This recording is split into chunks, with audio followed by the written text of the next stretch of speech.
Voilà, bonjour les amis, cette fois-ci nous retrouvons bien le chapitre 23 de l'évangile de Matthieu, nous sommes au verset 13 à 22. Vous allez voir, on continue bien entendu, alors là, le chapitre 23, c'est vraiment l'attaque contre les chefs juifs. Voilà. Malheureux êtes-vous, scribes et pharisiens hypocrites, vous qui fermez devant les hommes l'entrée du royaume des cieux. Vous-même, en effet, n'y entrez pas, et vous ne laissez pas entrer ceux qui le voudraient. Malheureux êtes-vous, scribes et pharisiens hypocrites, vous qui parcourez mers et continents pour gagner un seul prosélyte, et quand il l'est devenu, vous le rendez digne de la Guéhenne, 2 fois plus que vous. Oui, malheureux êtes-vous, guides aveugles, vous qui dites, si l'on jure par le sanctuaire, cela ne compte pas, mais si on jure par l'or du sanctuaire, alors on est tenu. Insensé et aveugle, qu'est-ce que donc qui l'emporte, l'or ou le sanctuaire qui a rendu sacré cet or? Vous dites encore, si l'on jure par l'autel, cela ne compte pas, mais si l'on jure par l'offrande placée dessus, alors on est tenu. Aveugle. Qu'est-ce qui l'emporte, l'offrande ou l'autel qui rend sacré cette offrande?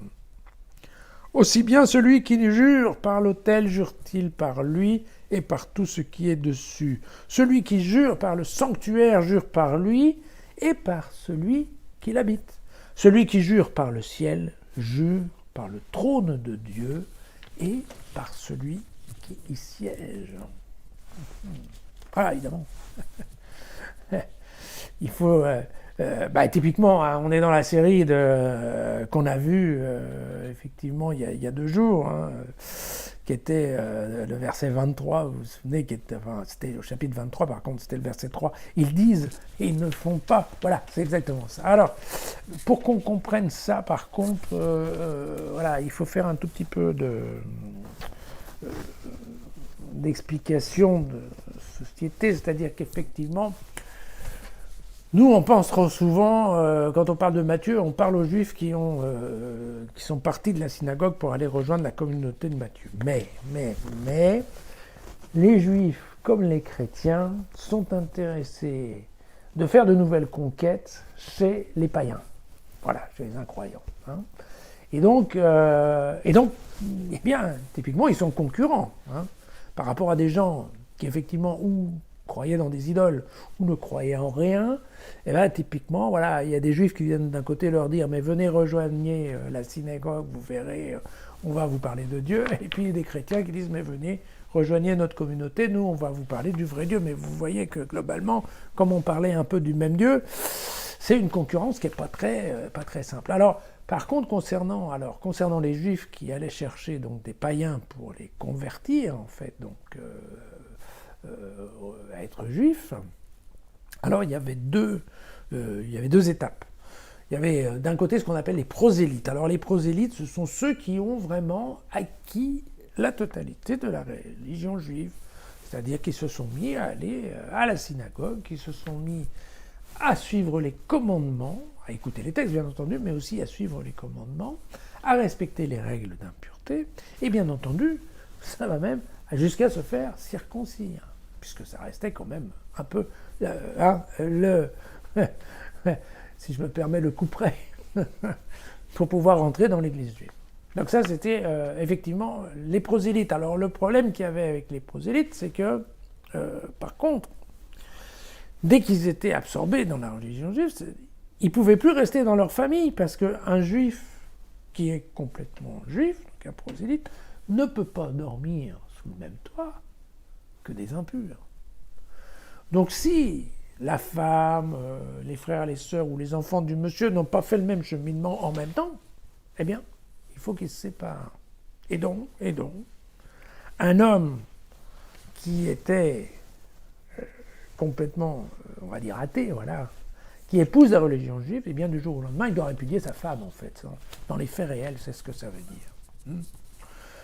L'autre option qu'il y a, qui est un peu moins violente, effectivement, donc c'est les gens qui sont d'accord avec, je dirais, écouter les textes, respecter un certain nombre de commandements, probablement ceux de l'amour peut-être, mais qui par contre n'ont pas été jusqu'au point de se faire circoncire. Et ceux-là, on les appelle les craignants Dieu. Voilà. C'est un autre, vous voyez, c'est un autre degré, mais typiquement, craignant Dieu, c'est nettement moins bien que prosélyte. Donc, qui dit moins bien chez les Juifs disent que, eh bien, quand il y aura le jugement dernier, n'est-ce pas, voilà. Et donc, voilà, c'est important de bien comprendre ça, parce qu'en fait, c'est exactement ce que critique Matthieu ici, c'est-à-dire qu'il dit, écoutez, vous voyez, dès que le type il est devenu prosélyte, voilà, vous le rendez digne de la gaine et 2 fois plus que vous, parce que qu'est-ce que vous faites? Vous lui dites, eh ben maintenant tu répudies ta femme. Oh, écoutez, hein, voilà. Si pour quelqu'un qui vient de gagner un rapprochement avec Dieu, il doit tout de suite prendre une décision qui est contraire au commandement de Dieu, je vous rappelle, l'histoire de la Genèse, l'homme et la femme fait l'un pour l'autre pour ne devenir qu'une seule chair. Le dessein de Dieu de créer un individu unique à partir d'un homme et d'une femme. Alors vous voyez que on retombe un peu sur cette conversation dans laquelle typiquement Matthieu critique ouvertement les exigences d'un certain nombre de rabbins qui probablement devaient en décourager plus d'un de devenir prosélyte, et c'est pour ça qu'il y en avait quand même pas mal qui s'arrêtaient au niveau craignant Dieu. Voilà. La seconde partie, donc vous voyez, qui a à voir beaucoup plus avec les histoires de jurés. Alors il faut savoir qu'en effet, on faisait beaucoup de serments à l'époque, c'était la mode, on disait, on part, alors par Dieu, par l'autel, par machin, et là, c'est pareil. Alors, là, il y a aussi une grande critique parce que alors ça fait partie d'une autre spécialité juive qu'on appelle la casuistique. Comme je vous ai dit, les Juifs adoraient discuter de leur loi. Et une des choses dans lesquelles ils excellaient, c'était l'adaptation donc de la loi à la vie de tous les jours. Et donc, une des façons de faire ça, c'est ce qu'on appelle la casuistique, c'est-à-dire l'étude de cas. Et donc, les rabbins passaient des heures et des heures là-dessus, de dire, bon, alors en fait, il se passe tel truc. Il y a un monsieur qui a découvert que sa femme recevait des lettres d'amour, mais elle reçoit des lettres d'amour, mais on n'est pas sûr que sa femme était infidèle. Mais par contre, alors est-ce que dans ce cas-là, parce que en fait elle n'a pas refusé la lettre, elle l'a comme... Vous voyez, c'est ça. Ce qu'on appelle la casuistique, c'est ça. C'est une étude de cas.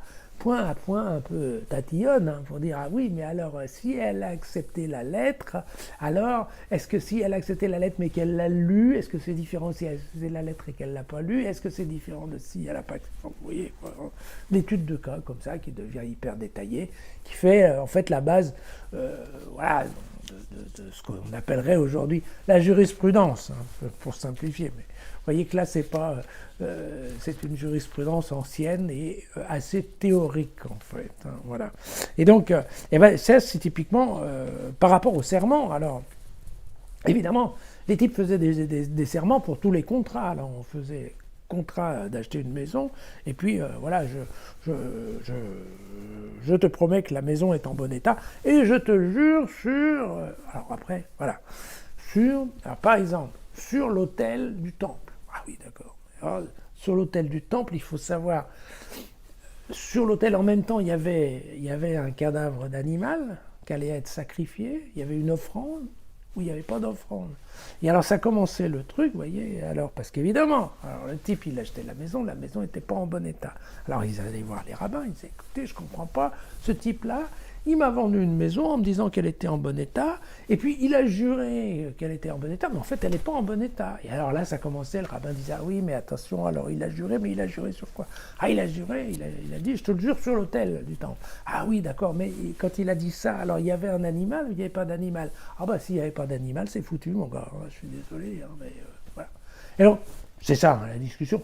Et alors, voilà, il y a comme ça, vous voyez, il y avait des histoires de plaques d'or dans le temple, il y avait des plaques d'or. Alors il y a ceux qui juraient la main posée sur la plaque d'or, et les autres qui juraient la main posée sur le mur du temple. Alors il y avait soi-disant une différence de valeur. Et Jésus disait, écoutez, c'est complètement débile votre truc, quoi. Hein, quand on jure sur le temple ou dans le temple, ça veut dire qu'on jure par rapport à Dieu. Et donc on s'est engagé, point, barre. Okay, donc voilà, c'était la critique de Matthieu à l'époque. Alors, de Matthieu, probablement de Jésus, parce qu'en effet, concernant le temple, encore une fois, au temps de Matthieu, il n'y en avait pas. Mais vous voyez que c'était cette discussion sans arrêt permanente contre, en fait, la casuistique. Voilà. Écoutez, aujourd'hui nous fêtons Saint Augustin, voilà, grand penseur de l'Église chrétienne, très honnêtement, très difficile à lire, et je dirais que lire aujourd'hui Saint Augustin, encore une fois, ouais, il y a des choses qui s'adaptent assez bien, il y a d'autres choses qui s'adaptent plus du tout, et donc c'est pas non plus rester toujours très valable, si ce n'est le fameux aime et fais ce qu'il te plaît. Voilà. À demain.